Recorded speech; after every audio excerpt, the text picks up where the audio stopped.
Well, hello. The little sign says I am live. So I will trust what the little sign says that I am live. So, hi, this is me right now, waving my hand live and in person. So, today, it being the third Sunday of the month and my turn to lead the mindful collective meditation, I was just thinking about some misconceptions regarding these practices. And I will just call it the path of vipassana. And vipassana is a word in the Pali language, Pali, was the language of the original Buddhist texts. Now, whether the Buddha spoke Pali, we do not know, but the original texts were in this language. And the word vipassana basically means to see things clearly as they are. And so that is really the essence of all of these practices. However, if you have been at a checkout stand at a newspaper, at a newspaper, at the checkout stand at a grocery store lately, you've seen headlines in newspapers. You've seen a whole magazine uh, devoted to mindfulness. They say, find inner peace and harmony through mindfulness, as though mindfulness in some way is going to create some effect. And this is probably a pretty normal expectation because we take a pill and it has an effect. We take an aspirin maybe and some body ache or headache or something like that diminishes. We take a benzodiazepine and it calms the limbic system. And so we might chill out a little bit, whatever it might be. There's always this sense of cause and effect. And folks approach these practices, the Vipassana practice that I'm going to teach this morning, which is basically just mindfulness meditation, by the way. Mindfulness meditation is sort of the Western way of saying Vipassana, that I'm going to teach this and something's going to happen to you. And this is going to change you. And you are going to become calm, and your mind is going to become clear and quiet. And there will be happiness, and whatever you're worried about right now, you won't be worried about. And I want to say, first of all, nothing is going to change during these practices because of vipassana, because of seeing things clearly. The only thing that changes is how we perceive the experience that we're actually having. Now, if I suggested, let's all just sit quietly, and if you want to, you can close your eyes for the next 25 minutes, what would you expect to happen? Well, you'd have physical sensations, you'd have thoughts, you'd hear sounds. There would be other sensory experiences that you would have. The mind would go into all kinds of different thought patterns and so forth. This is basically the same experience that you have during any vipassana meditation. The only difference is the way we pay attention to these experiences. So do not look to these practices to cause anything. Do not look to these practices to make you peaceful and harmonic, whatever that might mean. Just look at these practices as a way to teach and gently train you to see things clearly as they are. Ram Dass was once asked, after all of the psychedelics, after all of the yoga you did, after all the meditation you did with Neem Karoli Baba in India, has this helped you? What was the effect? And he paused for a moment and he said, I think what it's done is it's made me a connoisseur of my neuroses. And that's what we become. We're able to see these things clearly as they are. This is simply something that's going on in my body. This is simply an electrochemical stimulation in my brain that I call a thought. This is simply a movement of energy in my body that I call an emotion. This is simply a vibration in the air that I call a sound. And when we see these things clearly as they are, then the doorway is open for less suffering. Because it's not the thing itself that often causes the suffering, it's the way we relate to it. And Vipassana offers us a new way to relate to these experiences, but not to change them. So don't look for some kind of success. Don't look for an end of the road where it's like, okay, I'm done. And there's a little sign that says, you've made it. You can stop now. As one of my teachers once said, there's no hope for retirement here. So we just keep practicing all the time. It's not that we should be mindful all the time either. This is really just about being able to turn off that automatic reactive autopilot and turn on mindfulness whenever we want it. It's going to happen countless times, even in this practice. So let's get started, shall we? Okay, here we go. Enough yapping.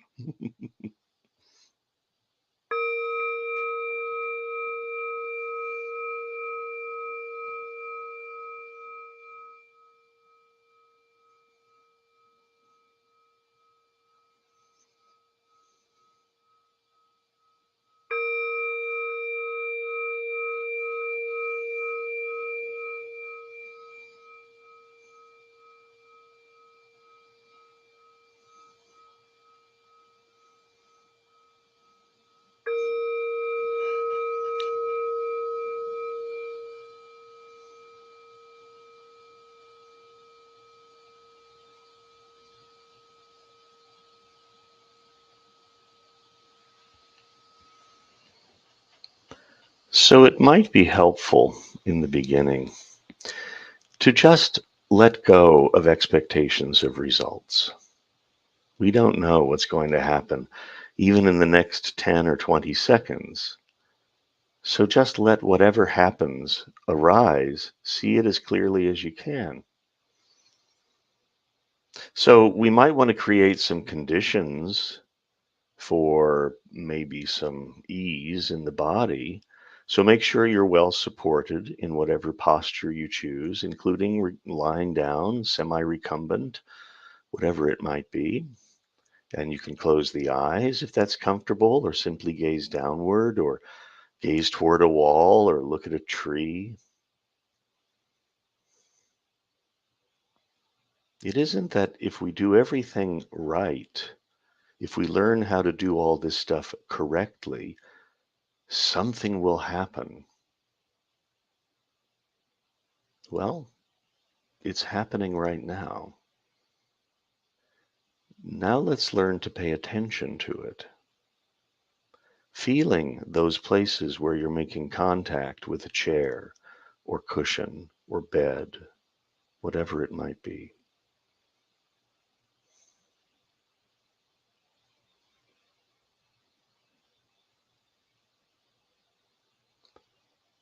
And you have now become mindful. You have learned to pay attention to this experience just now.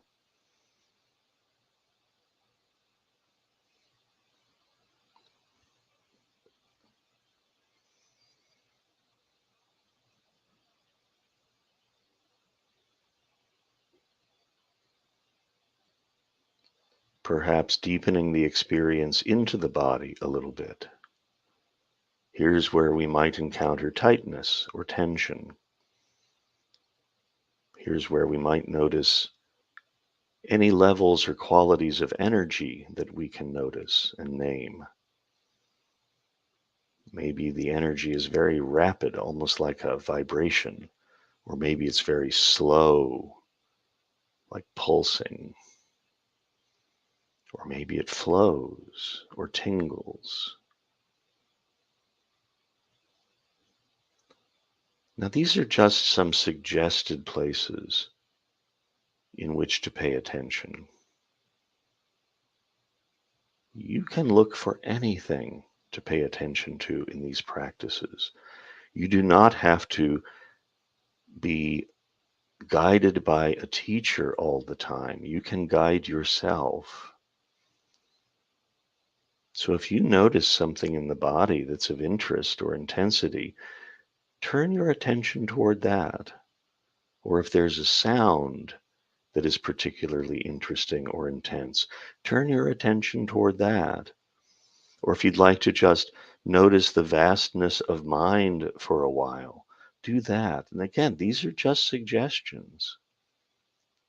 Find your way to your own practice. And all it is just paying attention to what's happening now, whatever it might be. And it's nothing special, whatever is happening right now. It's just what we would expect to happen. The way we pay attention to it is special.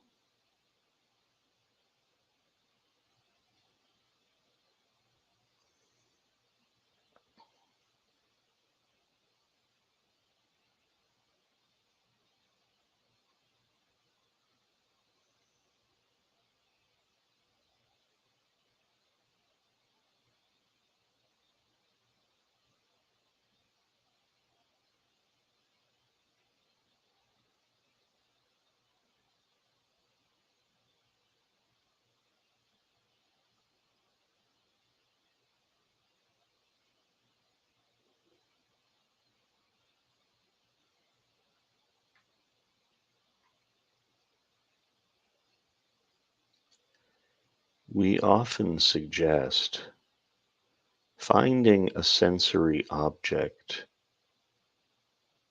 in which you can rest your attention, and in doing so, be aware that you are present.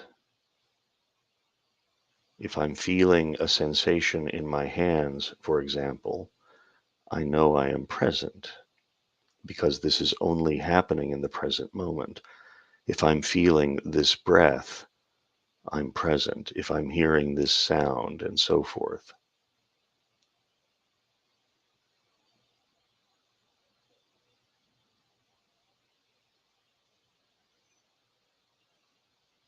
So, if you wish, finding for yourself a sensory object, an experience in which you can rest your feeling awareness. And it could be the hands or sounds or the breath or anything else.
And as we continue,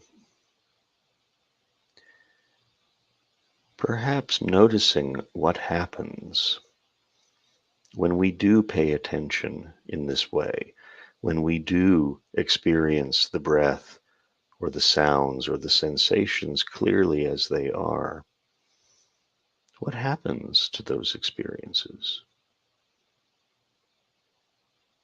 They become very special,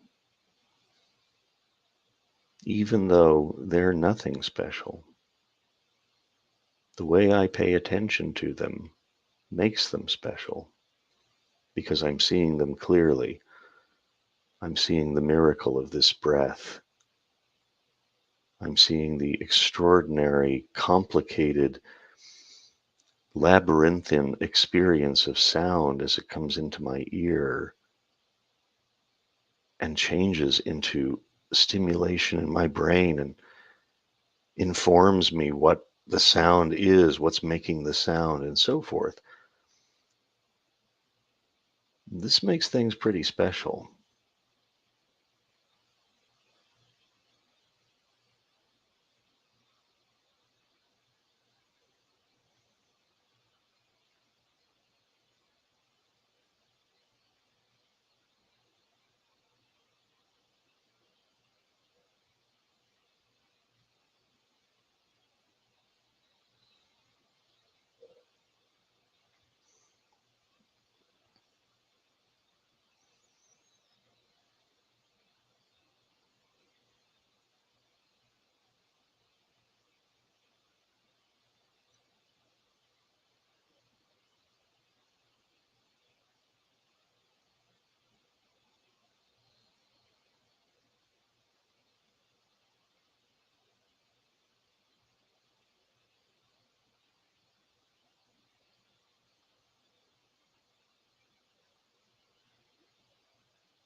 And as we continue, Vipassana is never about trying to control the mind. Vipassana is never about trying to stop the mind from thinking, to empty the mind of thought. It is to experience clearly what is happening in the mind. And if the mind is cluttered, this is what's happening. If the mind is spacious, okay. And since we're not here to control the mind, it's going to start going off onto its own automatic controls, which includes just kind of wandering around, drifting, going into all kinds of thought spaces of memories or fantasies, reruns, rehearsals, whatever it might be. It's just what it does. And of course, this experience offers us the ability to become mindful again. We will see clearly that the attention has drifted. In that moment of seeing clearly, we are mindful. This is vipassana. We're back.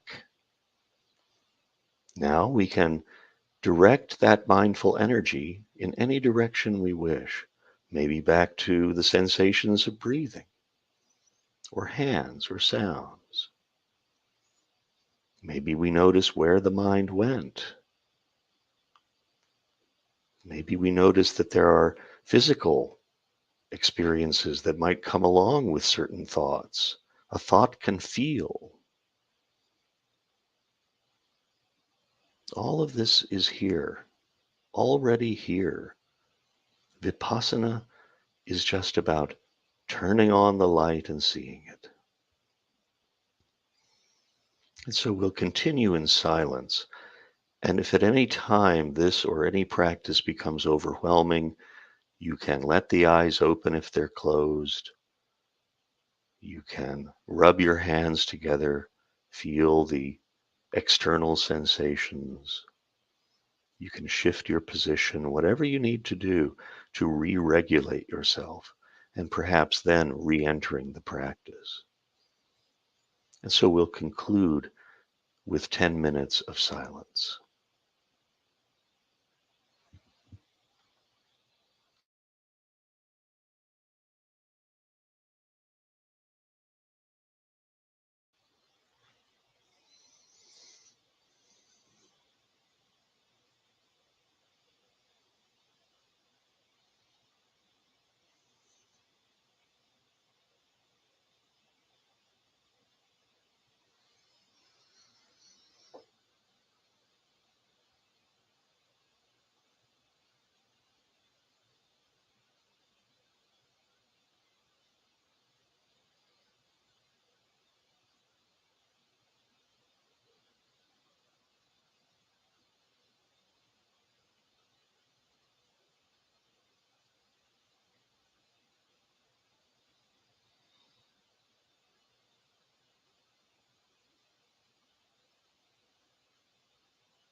And even the sound of the bell is just a suggested conclusion for these practices. If you would like to continue practicing, go ahead. We need not just always automatically respond to something a teacher says or an app or whatever it might be. And in fact, I highly recommend that you begin practicing without teachers or apps so that you become your own teacher and you're not dependent upon these earbuds or these computers or whatever. You can practice anywhere, anytime, and just see what happens. So, wondering if there are any questions or anything you noticed in that practice or anything you'd like to share, feel free to chat that in. And for those of you who are interested, I have been leading a weekday meditation Monday through Friday since March 17th, 2020. We call ourselves the COVIDian Sangha. And if you're interested, you can write me at the email address here in my little window and I will send you the Zoom link, and that's 8 a.m. Pacific time, Monday through Friday. So feel free to do that. Love to have you. We have a number of folks here who are from that particular group, that particular Sangha. Okay. So the awe of being human, says Gwen. Hi, Gwen. Good to see you here. Gwen is one of our regulars on the weekday meditation. This is what actually gets created when we pay attention in this way. When we see things clearly as they are, we can have a little bit of awe that we can actually see something, or feel something or hear something. This is an amazing experience. It's miraculous, even. And if we're not experiencing it, at least sometimes with a little bit of awe, then, well, we're not paying attention. Thank you. Okay, good. Just what you needed. Time to be still and aware. That's right. As much as you can, be still and aware. And hello from Sweden. Hello, Ted. Good to have you here.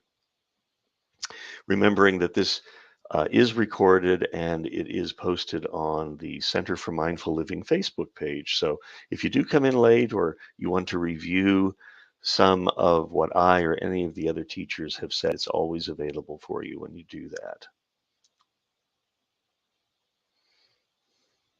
Hmm. Anything else? Any questions, comments? Anybody not getting it? There's nothing. There's no it to get. By the way, what I mean is, did I confuse anybody? If there's confusion out there in any of the statements that I made or the instructions that I gave, please let me know. Life feels more vivid and brilliant when I am. Eileen, I don't know if you meant to cut it off there, but that's beautiful. When we are in the present moment, and that's a verb, by the way, you know, this is not a passive practice. This is very active. You are actively deploying your awareness, and that takes a lot of energy. This is not doing nothing. People may look at you while you're sitting or lying or whatever you're doing and practicing, and they may, oh, you're not doing anything. You're actually doing a lot. You do this all day and you do this for like 10 days straight, you're exhausted, right? My email is right here on the screen. Can you see it right here? Roger@rogernolan.com. Maybe you're not using a screen where you can see that. So it's Roger, Roger, at Roger Nolan, RogerNolan.com. Okay. Thank you, Marilla. Hope to see you.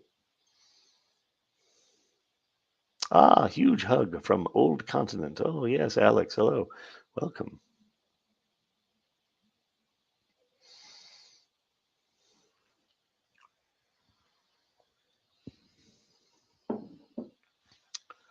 My pleasure.